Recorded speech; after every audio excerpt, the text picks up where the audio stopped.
شانۆیی سلما بەرهەمی گروپی شانۆیی هەوار وەک تاقە نوێنەری هەرێمی کوردستان و عێراق هەڵبژێردراوە بۆ بەشداریکردن لە یەکەمین فستیڤاڵی نێودەوڵەتی شەوانی ئۆفیر بۆ دیۆدراما لە وڵاتی سەڵتەنەی عومان.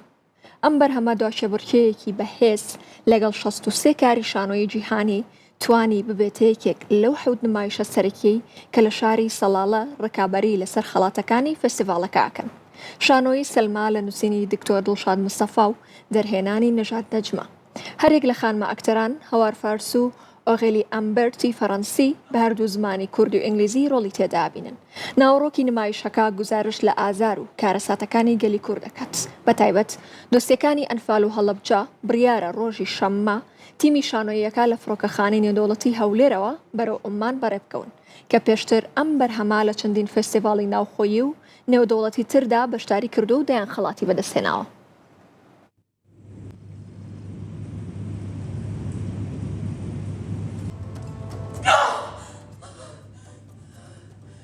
هێندەی بڵندایی ئەم ئاسمانە ماندووم.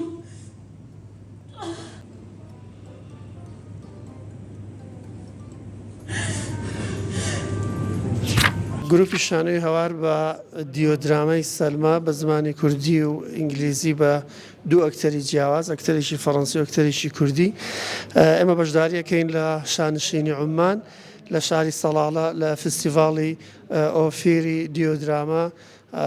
یەکێکە لەو فستیڤاڵە گرنگانی کە ئەوەی کە لە ڕاگەاندنەکانی خۆیان بڵاوەوە 63 نمایش نێردراوە بۆ ئەم فستیڤاڵە، 9 نمایش وەرگیراوە. لەناو ئەم 9 نمایشە زیاتر لەو 63 زیاتر لە 14 نمایشی بەس لە وڵاتی عێراقەوە نێردراوە، بەڵام بە خۆشحاڵی گروپی شانۆی هەوار بە دیۆدرامای سەلمە ئەم نمایشە وەرگیراوە. طبعاً ئەوەی کە جێی خۆشحاڵیە سەلمە پرۆژەیەکی بەردەوام تەنها نمایشێک نییە، چونکە زیاتر باس لە دووسێ قەزیە و جینۆسایدی کوردەکە ئەنفال و هەڵەبجە و کۆچی خەڵکی کوردستان بۆ ئەوروپا.